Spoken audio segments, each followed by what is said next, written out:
तहरीक इंसाफ के रहनुमा कह रहे हैं कि साबिक चेयरमैन पीटीआई जल्द रिहा हो सकते हैं, इसी महीने अप्रैल के महीने में रिहा हो सकते हैं। इससे मुताल्लिक मुस्लिम लीग नून के सीनियर रहनुमा साबिक वफाकी वज़ीर दाखिला राना सनाउल्लाह भी अपना मौक़िफ़ मीडिया में सामने रख चुके हैं। हमारे साथ इसी प्रोग्राम में मौजूद है। राना साहब, शुक्रिया आपके वक्त का। अब तो तहरीक इंसाफ आपका हवाला देकर इस बात को आगे पेश कर रही है कि देखें, राना सनाउल्लाह तक कह रहे हैं कि ये सज़ाएँ ठीक नहीं थी।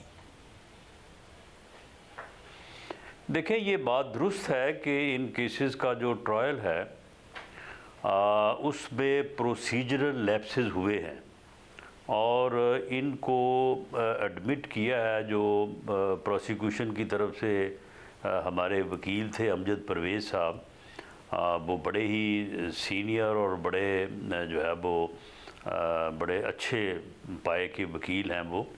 तो मैं उनकी बात से इत्तफ़ाक़ करता हूँ कि उन्होंने ये कहा कि कुछ प्रोसीजरल लैप्सेस ऐसे हुए हैं जिस पर ये सज़ा की सस्पेंशन का केस बनता है। लेकिन वैसे अगर देखा जाए तो ये तोशाखाना केस जो है ये 2+2=4 है। ये बिल्कुल हक़ाइक़ पे मबनी केस है, ये दुरुस्त केस है। ये ऐसा केस नहीं है कि गलत तौर पे डाला गया हो या वो काम उन्होंने किया ना हो। उन्होंने बिल्कुल तोशाखाना से तहाइफ जो है वो चुराए हैं, उठाए हैं, उनकी कीमत कम लगवाई है, फिर बाज़ार में बेचे हैं। वो सारा इल्ज़ाम दुरुस्त है, लेकिन इल्ज़ाम को साबित करने के लिए कानून के मुताबिक आपको एक्ट करना पड़ता है। और क्योंकि शक का फ़ायदा जो है वो मुल्ज़म को पहुंचता है, तो बाज़ ऐसी प्रोसीजरल लैप्सेस हो जाती हैं जो कि नहीं होनी चाहिए प्रोसिक्यूशन की तरफ से। उसका फिर फ़ायदा जो है वो मुल्ज़म को पहुंचता है। तो अगर कोई फ़ायदा किसी को पहुंचता है तो उसे फिर हमारे कहने से तो वो रुक नहीं जाएगा। नहीं तो इस तरह तो इस वक्त तहरीक इंसाफ का तो मौक़िफ़ इस तरह से सामने आ रहा है कि आप और तहरीक इंसाफ का जो मौक़िफ़ है वो सेम पेज पर आ गए। नहीं, तहरीक इंसाफ का मौक़िफ़ ये है कि शायद वो ये समझते हैं कि इमरान खान साहब जो हैं वो इस केस में बेगुनाह हैं, जबकि मैं बिल्कुल यकीन से समझता हूँ कि वो गुनाहगार हैं। उन्होंने ये जुर्म किया है, ये एक्ट किया है उन्होंने। लेकिन अब अदालत में साबित करने में प्रोसिक्यूशन जो है वो कोई अगर प्रोसीजर लैप्सेस करती है और उसका फ़ायदा मुल्ज़म को पहुंचता है तो वो एक अलग चीज़ है। लेकिन मेरा नहीं ख्याल कि तहरीक इंसाफ भी ये समझती है कि इमरान खान ने तोशाखाना से घड़ी चुराई है और तहाइफ चुरा के उसने बेचे हैं। अगर वो समझते हैं तो फिर तो बहुत अच्छी बात है। मैं समझता हूँ कि मैं उनकी इस बात को अप्रिशिएट करूँगा अगर वो ये मौक़िफ़ अपना रखते हैं। चलिए, हम मुझसे आगे चल के मज़ीद पूछेंगे, लेकिन आपको लगता है फिर अगर जल्दबाजी में दी गई थी सज़ाएँ तो वो किसी दबाव के तहत दी गई थी?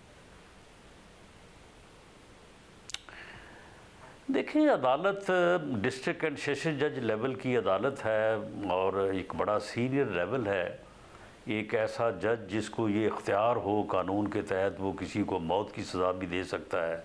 इस लेवल पे भी अगर कोई दबाव में आके सज़ा दे किसी को तो ये फिर इंतहाई बदकिस्मती की बात है। बहरहाल ये सज़ाएँ जो हैं ये बाकायदा कोर्ट ऑफ लॉ से हुई है।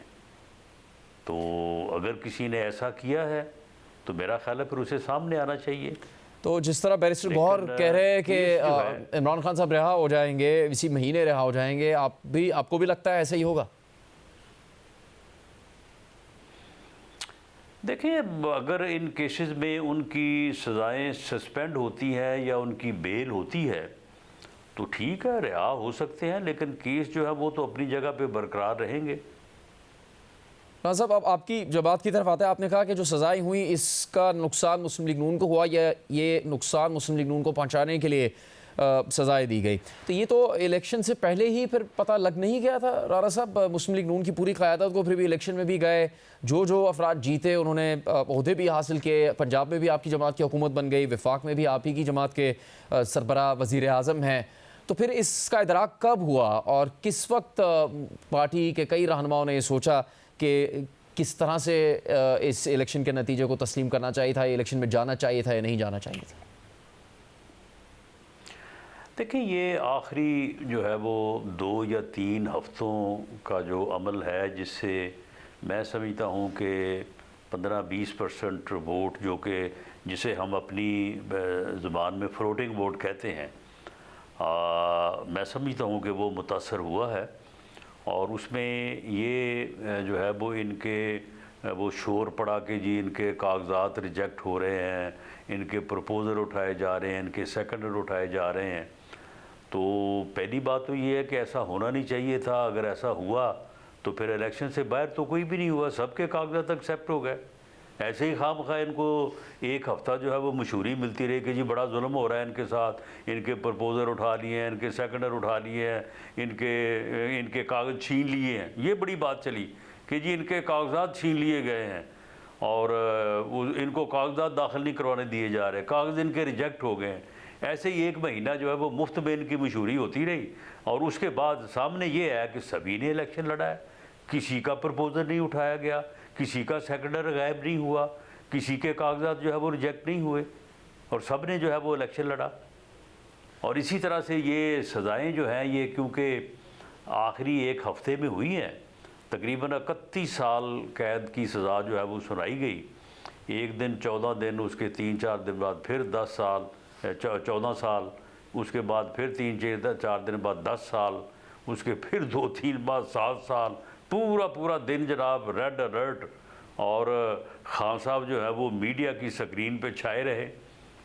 तो ये चीज़ें जो हैं, मेरी एक ज़ाती राय है, मैं ये पार्टी का मौक़िफ़ नहीं दे रहा, मेरी ये एक एज़ पॉलिटिकल वर्कर ज़ाती राय है कि इन चीज़ों ने एक आम आदमी को जो है वो मुतासर किया, उसको हमदर्दी जो है ना, उसकी हमदर्दी जो है वो इनको हासिल हुई। जो विक्टिम कार्ड था खान साहब के पास, वो इस वजह से थोड़ा चार्ज हुआ, तो राना साहब अपलोड हुआ वो। ये मेरी असेसमेंट जी है। ठीक है, आपका बड़ा सियासी तजर्बा है। अब ये मनसूबाबंदी कैसी की गई फिर कि तहरीक इंसाफ का यह बयानिया भी बिक गया अब आवाम में कि इदारे उनके ख़िलाफ़ हैं और सब कुछ आपकी जमात और आपकी जमात की इत्तेहादी जमातों के लिए किया जा रहा है इस मुल्क में। आप ये कह रहे हैं कि ऐसे इक़दाम किए गए जिसका असल में मकसद मुस्लिम लीग नून को नुकसान पहुँचाना था और फ़ायदा उस जमात को हुआ जो इस वक्त इक़्तिदार में नहीं है। तो कोई एक ही बात सच हो सकती है ना राना साहब इसमें से? नहीं, मैं ये बिल्कुल नहीं कह रहा। नहीं देखें, मैं ये बिल्कुल नहीं कह रहा। मैं किसी की नीयत पे, मैं किसी के कंडक्ट पे ना शक कर रहा हूँ, ना मैं किसी को ये अलज कर रहा हूँ कि जी ये हमारे ख़िलाफ़ किया गया। मामला ये है कि ये वाक़यात हुए हैं, किसने किए हैं, जिन लोगों ने किए हैं उन्होंने किस नीयत से किए हैं, ये मेरे पास कोई एविडेंस नहीं है और ना ही मैं किसी को इस बात के ऊपर मुल्ज़िम इल्ज़ाम ठहराता हूँ। लेकिन मैं एक पॉलिटिकल वर्कर के तौर पे ये कहता हूँ कि इनका इफ़ेक्ट हुआ है, उनको इससे हमदर्दी मिली, विक्टिम कार्ड उनका चार्ज हुआ। ये मैं कह रहा हूँ। अच्छा राना साहब, आपका एक मौक़िफ़ काफ़ी तो फिर हो जाते हैं वाक़यात, यानी जो है वो दानिस्ता या दानिस्ता हो जाते हैं वाक़यात।